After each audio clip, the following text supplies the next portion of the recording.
Hello everyone, it's Monique Renewed. Welcome back to another video. So today's video is kind of a touchy subject for us women who have been through these type of situations and relationships with our mother, and it's going to be how to survive a toxic mother. And what triggered this is a few weeks ago I was watching this video on TikTok, and in the video was a mother and daughter, so two women, and the mother was screaming in her daughter's face, yelling at her, threatening her, saying all types of crazy stuff, and the daughter was trying to diffuse the situation, trying to kind of like make light of the situation, which if you can relate, many of us do, trying to, you know, not agitate or provoke the person. But her mother kept getting in her face, yelling at her, threatening her, and after a while you could tell that the daughter was getting annoyed and she was trying to be nice, but you could tell she was also trying to defend herself and trying to get the lady out her face. So it just kind of like triggered all these memories for me, and I just wanted to talk about it in a video because God has helped me so much with my relationship with my mother several years ago,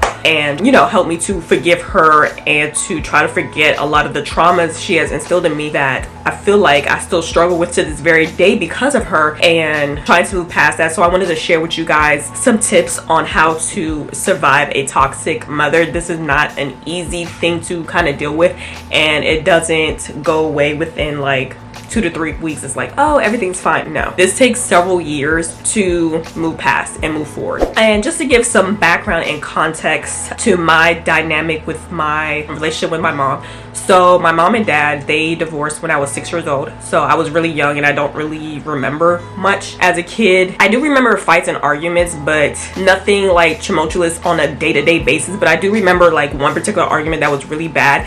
And I think shortly after that, they kind of divorced, but I don't know what the argument was about because I was a kid. After that, my mom had custody of me, so I lived with my mom. I was the main one in the household, so it was just me and her, and she worked as a housekeeper. If you know, that type of job is like really taxing physically, and she was an older woman. She had me like really late. With her, she had to get up really early in the morning to catch the bus, catch the train. She didn't drive, and she was a single mom, and she had to take care of me by herself on just her income. I feel like she had happy moments in life, but I could tell she was not happy with life. I think it just, everything just took a toll on her after that. And unfortunately, because I was the main one in the house with her that spent the most time with her, I took the brunt of most of her frustrations and anger. I feel like, in my opinion, you know, of course she never said these things to me, but this is what I am interpreting as my understanding as, you know, years go on in life and as you get older and you have better situational awareness. You know, my mother grew up in Haiti. From her stories, just telling me like how it was kind of rough growing up. She had to work as a child, and they call it arrested vet, and basically, I don't want to say slavery, but it's almost like childhood slavery, where you go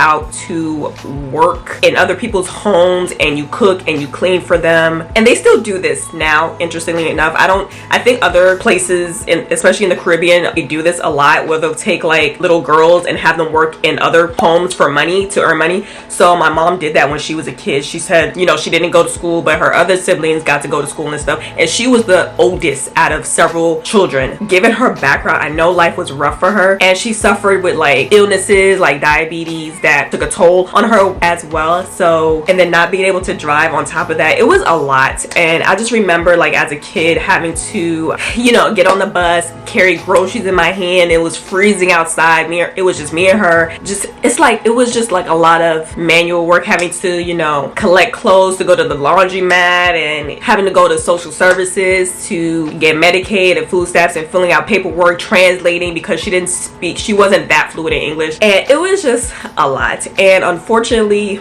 she did resort to physical violence, and I just remember a lot of fighting, a lot of arguing in the house. She would come home from work and maybe she was stressed out. You know, she would call me names and say I'm lazy. Things around the house wasn't up to her liking. You know, her being a housekeeper. Now that I'm talking about it, I'm realizing, well, but maybe she wanted things like extra nice and neat to her standards, which, you know, as a teenager or as a kid, I don't really know what those standards are or can't really live up to those standards. But I just remember every time she would come in the house, my heart would literally start racing because I knew she was about to pick a fight and an argument with me. Of course, you don't want to argue and fight with your mom. Of course, you know, they have authority over you. They're bigger than you. They have more power over you. So you try to just take it in and not fight back. And sometimes you do fight back. I remember there was times I did fight back, but you know how Caribbean parents can be. They will take anything and use it as a weapon, okay? And I'm smiling, I'm making light about this, but it was a traumatizing situation. Like I would say, I just remember her coming home and I would have like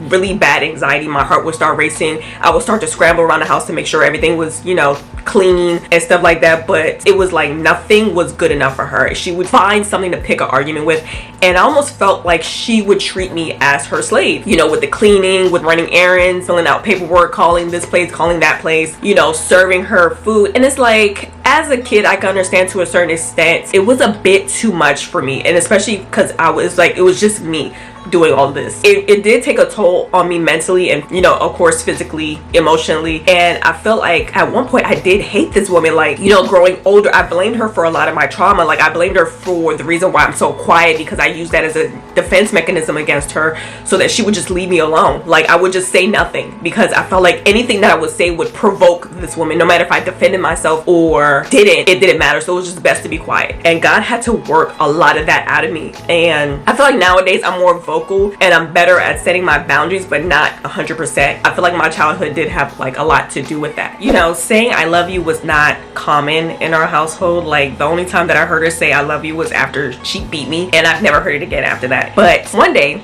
and this is years later, like I'm grown at this point, I have my own kid, I'm living in my own house and whatever, and one day we were talking on the phone, and then she said I love you. And I just remember like thinking like, oh my God, I've never heard this woman say I love you before without it being some type of tension. I don't know if this was the same day. I might be mixing up dates or whatever, but I just remember like God like pulling me to forgive her for all the stuff that she's done. He was telling me to forgive her, and I was like, it was kind of hard because it's like I would get flooded with so many memories and get triggered so bad. I'll be washing dishes, I would get triggered. Not to say, you know, washing dishes is wrong, but it was the way she would provoke me or get angry, or how she would go about asking things. That was the issue, not the actual action itself. Just to make that clear. Like I said, I just remember like I would get triggered over every little thing, and I would get upset, and I would like spiral emotionally, and it was because I haven't like forgave her. You know, I just remember sitting on my bed and like God saying, you need to forgive her. You need to forgive your mother for what she's done. And that was hard for me. So I just finally like